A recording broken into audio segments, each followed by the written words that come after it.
Datanglah Nabi Muhammad SAW menghadap kepada Allah. Ya Allah, kami sadar banyak dosa dan kesalahan. Kami sadar banyak maksiat, tapi Engkau Maha Pengasih dan Maha Penyayang. Tolong ya Allah, bukalah pengadilan. Mendengar ini kedengaran suara dari arsy Allah. Ya Muhammad, kau bangkit dari sujudmu. Aku kabulkan doamu. Lalu Allah perintahkan kepada malaikat.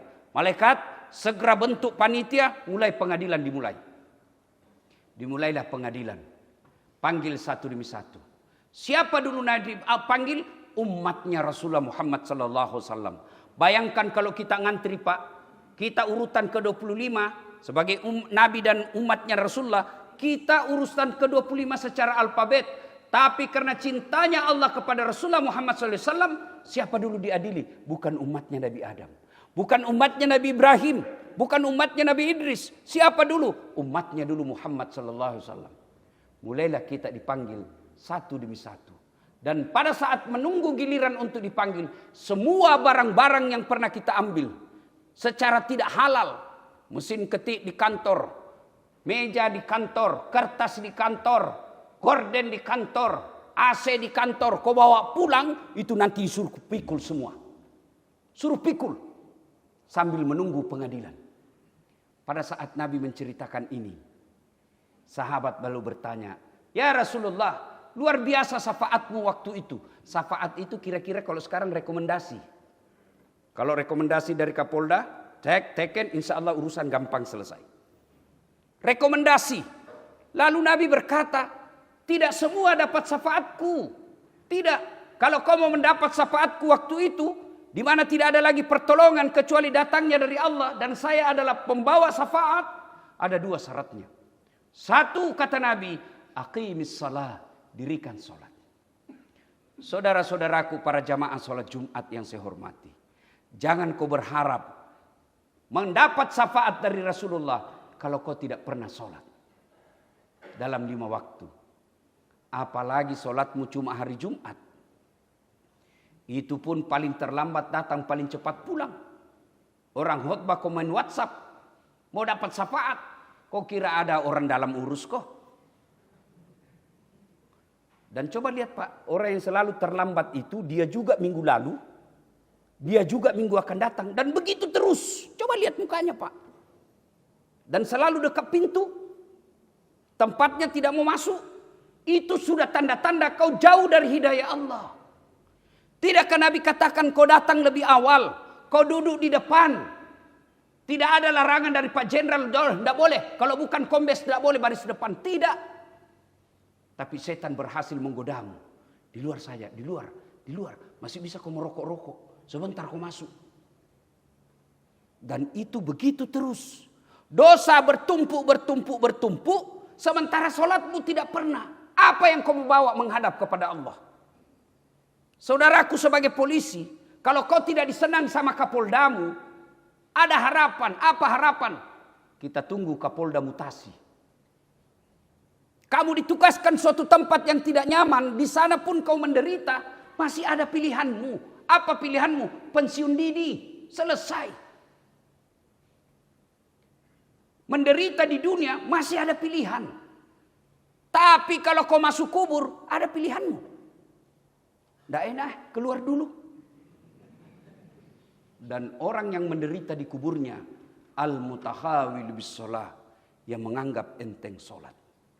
Saudara Bapak Ibu yang saya muliakan, kecil buat Allah kalian kasih sekolah, naik pangkat. Kecil buat Allah kasih kau jabatan. Allah cuma minta dekati saya. Seorang jenderal apabila memanggil ajudannya, ajudan, itu ajudan Pak, biar duduk langsung berdiri, siap perintah. Ada enggak kira-kira ajudan dipanggil, ajudan, tunggu dulu jenderal. Ajudan sih, Bapak enggak lihat saya sibuk. Wah, saya kira enggak ada ajudan yang berani seperti itu. Padahal Kapolda, Wakapolda ada pensiunnya, ada mutasinya. Tapi begitu takutnya anggota polisi kepada komandannya. Padahal bukan komandan inilah yang memberikan kita masa depan yang lebih pasti. Allah Subhanahu wa ta'ala. Lalu kenapa ketika Allah yang memanggilmu, hayya 'alas shalah, sini sini kau sholat. Apa kata kita? Tunggu, lagi meeting.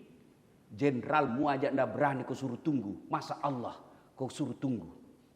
Hayya 'alal falah. Sini kamu, saya kasih kau kemenangan. Itu hayya 'alal falah. Artinya, Pak polisi, sini kau, saya kasih sekolah kau. Sini kau, saya kasih kau pangkat. Mari kamu, saya kasih kau kejayaan. Mari kau, saya kasih kau kemenangan. Tapi apa kata kita? Tunggu.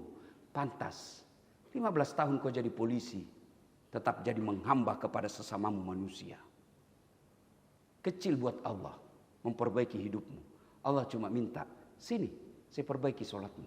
Seorang jenderal, kalau ajudannya baik, biasa dikasih promosi yang baik. Tapi kalau dia pembangkang, hidupmu akan susah. Begitu juga Allah. Kamu tidak pernah sujud, datang hari Jumat saja, paling terlambat datang, paling cepat pulang, tidak sempat berdoa, langsung balik kanan, pergi, mati mendadak. Apa bekalmu menghadap kepada Allah? Saudaraku, solat adalah kunci segala kebaikanmu. Kalau kau tidak solat, tidak ada kunci kebaikanmu. Kalau kau tidak puasa, masih kau Islam. Kau tidak bayar zakat, masih Islam. Tidak bayar haji, masih Islam. Tapi begitu kau tidak solat, jelas kata Nabi, orang yang tidak solat kafir di hadapan Allah. Batas antara kekafiran dan keislamanmu adalah solat. Ketika kau tidak solat, kau kafir di hadapan Allah. Jumat ini saya mengajak kepada diri saya dan kita semua. Mari, jangan anggap remeh perintah solat. Solat paling gampang dilakukan. Bapak puasa 30 hari lapar. Bapak bayar zakat perlu modal. Bapak haji perlu ngantri. Tapi solat yang penting ada kemauan, dapat. Bisa dilakukan di kantor. Bisa dilakukan di atas kendaraan. Bisa dilakukan kapan saja dan di mana saja. Yang penting ada niat melakukannya. Allah mudahkan. Yang kedua, jika ingin mendapat syafaat dari Rasulullah, perbanyak menyebut namaku, kata Nabi, yaitu salawat kepada Rasulullah Muhammad SAW. Allah perintah solat, Allah tidak menunaikan solat. Allah perintah puasa, Allah tidak berpuasa. Allah perintah haji, Allah tidak menunaikan ibadah haji. Tapi ketika Allah perintah kita untuk salawat, innallaha wa malaikatahu yusalluna 'alan nabi. Para malaikat, Allah dan para malaikatnya bersalawat kepada Rasulullah. Maka wahai orang-orang yang beriman, kata Allah, bersalawatlah kalian kepada Rasulullah dengan sebaik-baik salawat. Bapak-bapak tidak ada kegiatan, barangkali di pos polisi, aman kendaraan tidak ada masalah. Bapak sambil duduk-duduk bersalawat kepada Nabi. Niatkan untuk memudahkan pekerjaan dan rezeki Bapak. Masa Allah tidak kabulkan? Perbanyak bersalawat. Karena salawat itulah wujud kecintaan kita kepada Nabi. Dan kalau cinta kepada Nabi, Allah mudahkan urusan kita. Kenapa? Saya kasih contoh sederhana. Saya bersahabat dengan Bapak. Ada anak saya nakal. Dia ganggu terus Bapak. Begitu saya wafat, datang anak saya minta tolong sama Bapak. Pak, tolong saya mau bayar. Bapak ingat ini anak kurang ajar. Tidak pernah dikasih tenang, saya sebagai tetangganya. Tidak mau dibantu. Datang istrinya. Tolong dia Pak. Jangan kau lihat dia. Ingat bapaknya. Oh iya, bapaknya teman saya. Akhirnya apa? Bapak menolong dia. Bukan karena lihat anaknya. Tapi mengenang jasa bapaknya. Kalau Allah lihat dosa-dosa kita, rasanya susah Allah kabulkan.